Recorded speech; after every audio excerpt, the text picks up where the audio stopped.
예, 한반도 주변 정세가 심상치 않습니다. 북한의 ICBM급 미사일 발사를 놓고 미국과 중국 두 슈퍼파워가 서로 내탓 공방을 하면서 충돌하고 있습니다. 자, 그런 가운데 틸러스 미 국무장관은 북한 정권 교체론을 부인하고 대화의 필요성을 제기해 그 배경이 주목되고 있습니다. 이 시간 장광일 동양대 국방기술대학장, 양무진 북한대학원 대학교 교수 두 분 모시고 자세한 얘기 나눠보겠습니다. 어서 오십시오. 네, 안녕하십니까. 예. 자, 북한의 일단 탄도미사일 실험 그리고 추가 도발 가능성. 그렇다 보니까 8월 6기설, 지난번에 4월 6기설 나왔잖아요. 또 8월 6기설이 지금 대두되고 있는 상황인데 북한이 과연 추가 도발을 할지 저희들이 좀 긴장을 하고 지켜봐야 되겠습니다. 자, 문제는 북한이 자주 도발하다 보니까 이제 문재인 정부에서 내걸고 있던 대화와 어떤 제재의 어떤 같이 가는 투트랙 전략이 좀 수정돼야 되는 거 아닌가 이런 일부의 지적이 있거든요. 자, 이런 기조로 어떻게 좀 바꿔야 된다고 보십니까? 아니면 유지를 해야 된다고 보시는지요, 교수님? 쉽게 말씀드리겠어요. 우리는 그 전쟁 중에도 대화를 한다. 이것이 상당 부분 일관화된 거 아닙니까? 특히 또 한국 전쟁 당시에도 전쟁 와중에 휴전협정이라는 나름대로 대화를 했지요. 그런 차원에서 아마 그 미국의 최대 압박과 관여라는 대북 정책, 또 그리고 우리 그 문재인 정부의 대화 압박 병행 전략, 이것은 나름대로 의미 있는 원칙과 방향이다 생각되고요. 그런데 이 우리가 그 과거 경험적 사례를 비춰봤을 때 지난 9년 동안에 다시 말해서 이명박 박근혜 정부 9년 동안에 압박 제재 일변도의 대북 정책이 있어가지고 결국은 뭡니까? 북한의 핵 능력 은덕도 고도화됐고 또 한반도의 긴장 은덕도 고조됐다. 그런 차원에서 물론 압박도 해야 되겠지만도 대화의 중요성이 그만큼 강조돼야 된다. 그런 차원에서 저는 대화 압박 또는 대화 제재, 병행 전략 나름대로 시적절하다. 저 그렇게 분석합니다. 그래요, 알겠습니다. 자, 북한의 추가 도발 징후가 여러 곳에서 포착이 되고 있습니다. 어떤 형태, SLBM이 될 수 있고 또 다른 급의 ICBM이 될 수 있고 핵실험 이야기도 지금 나오고 있는 상황 아니겠습니까? 참 이런 가운데 이 항공모함 두 척 미군이 한반도에 전개할 예정이라 이렇게 지금 이야기를 하고 있거든요. 학장님 보시기에 자, 이런 것들이 북한을 오히려 더 자극하지 않을까 이런 생각을 해보거든요. 학장님 어떻게 보십니까? 우선 지금 보도가 이제 항공모함 두 척이 한반도로 이동하고 있다라고 이제 일부 보도가 되고 있는데 팩트 자체는 가능성은 있습니다만 아직까지 사실은 아닌 것 같습니다. 그래서 그걸 말씀을 드리고 그러나 이제 그 예년의 경우에 이렇게 한미연합훈련 UFG가 할 때는 이 항공모함 등등이 왔었거든요. 이제 이번 달에 있는 거 아닙니까? 예, 그렇죠. 이번 20일 가까이부터 이제 훈련이 시작되기 때문에 올 가능성이 많고 또 한 가지는 이제 그 29일 날 그 북한이 미사일 발사 직후에 이제 그 송영무 국방장관께서 미국의 전략 자산을 전개하겠다. 그렇게 하고 이제 하루 만에 B-1B가 두 대가 출격을 하였고 그다음에 후속으로 아마 항공모함이라든지 뭐 핵잠수함이라든지 이런 것들이 올 가능성은 충분합니다. 충분하고 그렇게 하는 것은 제가 볼 때 또 어떻게 보면은 북한이 지금 그 잠수함이 동해에서 이미 상당한 활동을 아주 그 이례적으로 지금 하고 있는 것이 징후가 지금 포착되고 있지 않습니까? 거기에 어쩌면은 작년 8월 24일인가로 제가 기억을 하고 있는데 그때 SLBM 시험을 해서 한 500km까지 날아가서 사실은 상당한 충격을 줬거든요. 그래서 이런 것 등을 그 징후를 감안했을 때 미국의 핵잠수함이라든지 항공모함 등이 출격을 한반도 근해에 와서 상당한 억제 효과라든지 이런 활동을 하지 않겠는가 일단 예상은 됩니다. 그리고 이제 미국이 오늘 오후에 이 ICBM 미니트맨 3 시험 발사를 한다고 합니다. 이 고체 연료로 가는 게 ICBM인 것 같아요. 보니까 미국 본토에서 발사하면 북한까지 30분이면 도달을 한다 이런 이야기인데 이게 뭐 신형이 아니라 예전에 나왔던 ICBM으로 이렇게 이제 전문가들은 평가를 하고 있던데 이게 이제 같은 ICBM이기 때문에 뭐 눈에는 눈, 이에는 이 전략인 것으로 해석이 되는데 북한은 뭐 미군의 어떤 전력에 대해서 그러니까 미군이 가장 세계 최강의 어떤 군 전력을 갖고 있는 걸로 알고 있지 않습니까? 그래서 전혀 뭐 겁을 먹날지 그런 표정은 아닌 것 같거든요. 북한 당국은 어떻게 보세요? 일단 이제 그 오늘 아마 오후 4시경부터 저녁 10시 사이에 발사한다고 공식적으로 발표가 되기 때문에 아마 조만간 발사하지 않겠는가 생각이 드는데 그 캘리포니아 반덴버그에 있는 이제 공군 기지에 있는 이 미니트맨 3는 60년대 개발에 대해서 70년대에 전력화되어서 예. 현재 한 400에서 500기 정도의 그 핵탄두를 장착을 하고 언제든지 사격할 수 있는 그런 준비를 지금 갖추고는 있습니다. 예. 이번에도 이제 그 대외용으로는 준비태세 향상 또 무기의 어떤 그 효용성을 검증하는 차원에서 다시 사격을 한다 했지만은 예. 여러 가지 정황으로 볼 때는 예. 북한의 ICBM에 대응한 예. 이런 어떤 경고성 사격이라고 봐야 되겠죠. 예. 그런 알겠습니다. 차원에서 우리가 이해하면 되겠습니다. 자, 이제 문재인 대통령이 이번에 이제 탄도미사일 도발 이후에 독자 제재 이야기까지 하지 않았습니까? 이제 그렇다면 우리는 독자 제재를 할 거고요. 이제 미국이나 국제사회도 어떤 식으로 제재 논의를 좀 할 텐데 결의는 일단 안 하겠다는 것 같아요. 무의미하다고. 그러면 제재를 이제 해야 되는데, 자, 미국이 어떤 제재를 할 수 있을 것인가? 이야기가 계속 나오고 있는데 갑자기 또 대화 이야기가 나왔어요. 그렇다 보니까 미국은 어떤 노선을 지금 갖고 있는 건지 약간의 그 잘못된 혼선되는 어떤 신호를 줄 수 있지 않을까 이런 생각을 해보거든요. 어떻게 보십니까? 그 부분에 대해서는? 그 말씀 드리기 전에 우리 그 장 학장님께서 지금 말씀하셨는데 예를 들어 미국의 ICBM, 미니트맨 이것이 이제 아마 2030년까지 시점 배치 그대로 유지되는 걸로 이렇게 알려져 있고 한 13,000km 정도 사를 가지고 있죠. 특히 이 미니트맨의 상당히 위력이라는 게 중요하거든요. 이것은 뭐냐 하니까 한 셰터에 탄두가 3발 장착이 되어 있습니다.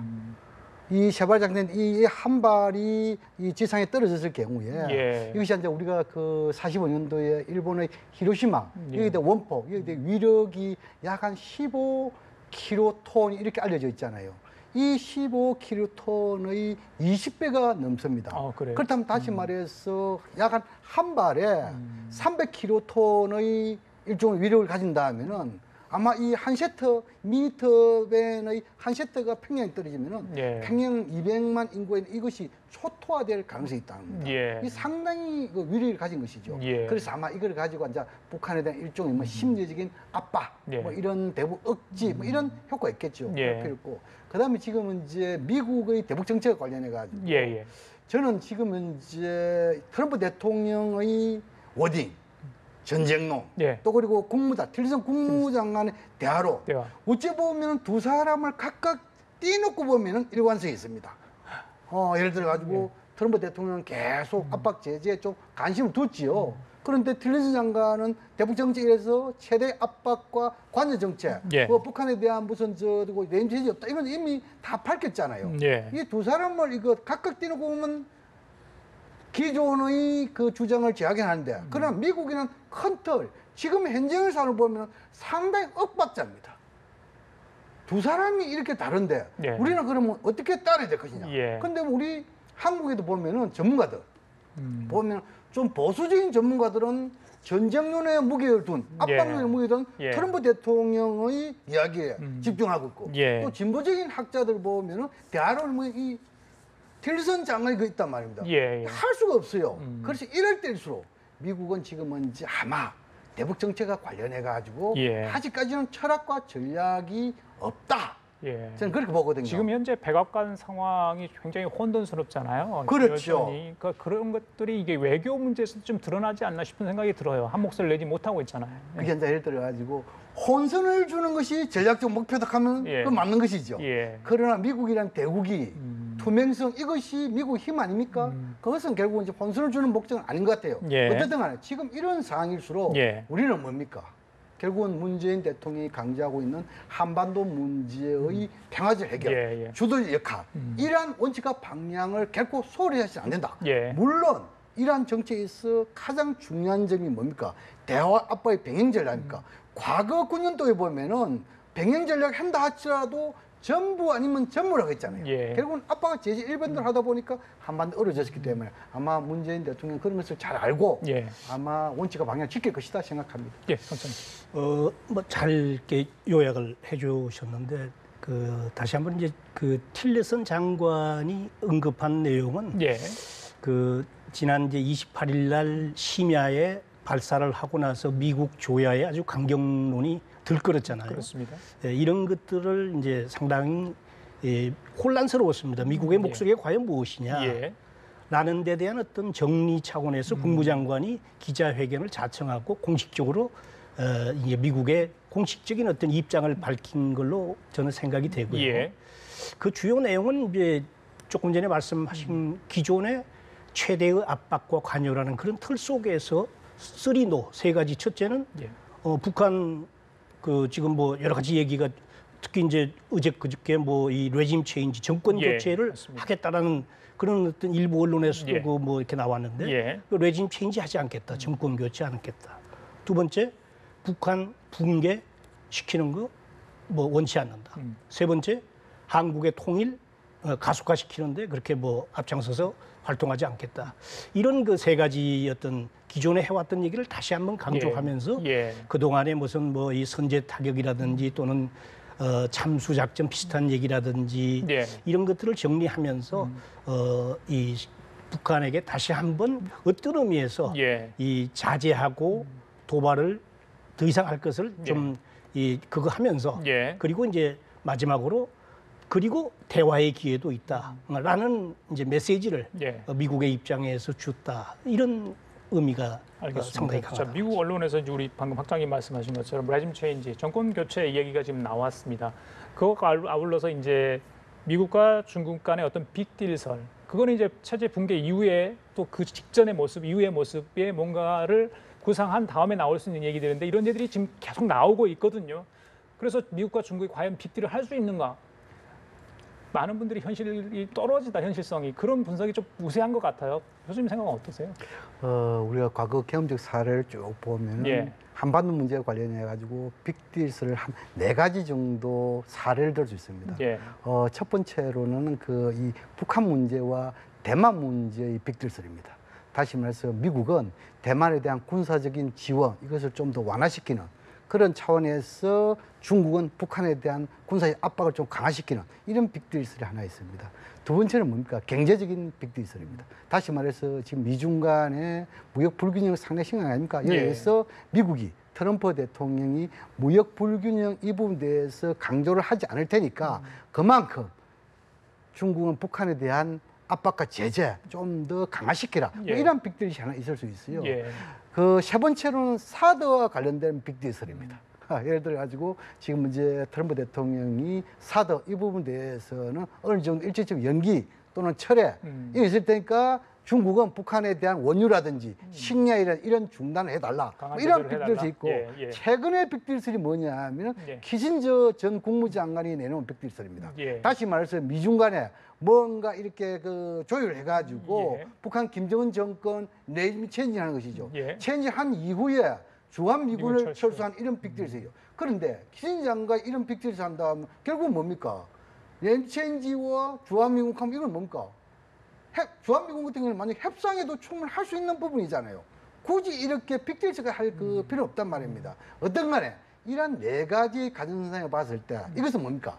한반도 문제에 있어가지고 남북 관계가 좋지 않을 때는 미국과 중국이 주도자가 되고 남과 북한이 이방이 됩니다.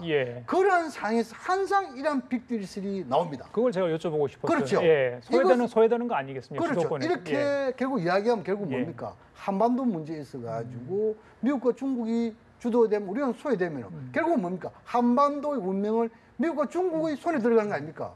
이것은 결국 바람직스럽지 않다.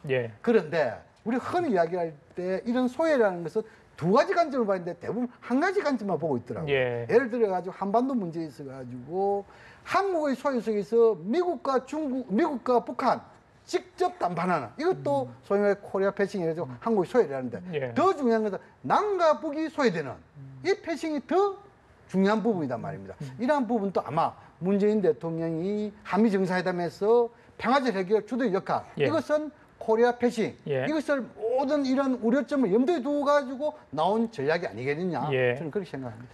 근데 이제 그 말씀이 아주 참 좋으신데요.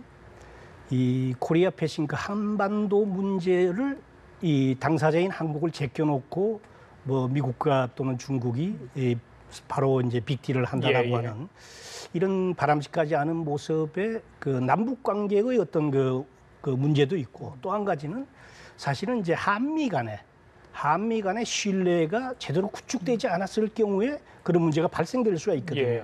그래서 한미 간의 지도자 간은 물론이고 한미 간의 이 끈끈한 지금 동맹 간의 그런 어떤 그 신뢰와 이런 것이 예. 공고하게 구축됨으로써 이런 말 자체가 나오지 않도록 하는 예. 것이 전략 환경을 유리하게 조성하는 것이다. 예. 그런 차원에서 우리가 외교적인 노력을 조금 더 해야 될 것이다 하는 그런 생각이 듭니다. 요건 학장님한테 여쭤볼게요. 송영무 국방장관이 최근 국회 이제 네, 국방위에서 이 핵 잠수함 검토 얘기를 꺼냈습니다. 물론 이제 국회의원이 질문하니까 이런 얘기를 했는데 전략적 가치가 있다 이런 이제 주장도 있는 반면에 아직은 좀 시기상조 아닌가 이런 이제 뭐 반론도 있습니다. 학장님 생각은 어떠세요? 이 핵 잠수함. 우선 용어부터 조금 바로잡죠. 아, 그래요? 핵 잠수함이라고 하면은 이제 그 잠수함에서 핵을 발사하는 같은 연상을 주기 그렇군요. 때문에 예. 지금 그 송 장관께서 말씀하신 거나 우리가 얘기하는 것은 원자력 추진 잠수함입니다. 그러니까 원자력 추진 잠수함 또는 원자력 잠수함 이렇게 맞겠죠. 그러니까 추진 기간이 원자력을 그렇죠. 떼어가지고 여태까지 지금은 디젤 엔진 아니겠습니까? 디젤 엔진으로부터 원자력을 떼워서 아주 장기간 잠함할 수가 있는 그런 잠수함을 우리가 가질 때가 되었다. 그것은 디젤 잠수함의 월등한 능력이 있기 때문에 북한이 지금 70여 척의 잠수함을 갖고 있고 SLBM까지 개발하는 마당에 우리도 빨리 이것을 해야 된다는 점에서 저는 뭐 전혀 이견이 없습니다. 아, 그래요? 예, 그래서 오히려 다행히 지금 송 장관도 그런 생각을 갖고 있고 우리 대통령께서도 후보 시절에도 이 원자력 잠수함 추진에 관해서는 상당히 의지를 가진 말씀을 하신 걸로 제가 기억하고 있습니다. 그래서 이것은 어떻게 보면은 미국하고 이제 협상을 해야 되는데 미국에서도 사실은 이제 한미 원자력 협정에 의하면은 이제 협상은 해야 되지만 연료를 때는 이 핵을 우리가 뭐 이 추진 핵을 갖다가 실는 그런 잠수함이 아니기 때문에 충분히 협상이 가능한 그런 것이다라는 말씀을 드리고요. 거기에 대해서 제 전문가는 아니지만 우리는 보통 시대 정신을 조금 반영하지 않을 수 없거든요. 지금 문제는 탈원전이단 말입니다. 지금 대통령께서 원전 이 부분에 대해서 상해 국민들의 의견을 모으고 있지만 탈원전 시대로 가는 거 하나 있고 두 번째 한반도의 지형이단 말입니다. 핵 추진 저 잠수함이라는데 과연 한반도 지형에 그만큼 이것이 필요한 것인가? 또 이런 거 좀 봐야 되고 마지막 세 번째는 우리 이제 시장께서 잘 말한 한미 원자력 협정. 이 부분에 대해서 관련 우리가 핵 추진하는 연료를 갖다가 과연 받을 수 있느냐? 아니면 자체 생산 지금 이제 원자력 협정 개정되지 않는 이상은 쉽지 않지 않습니까? 그래서 이런 부분도 좀 모두 감안해야 되는데 그것이 쉽지만은 않을 것이다.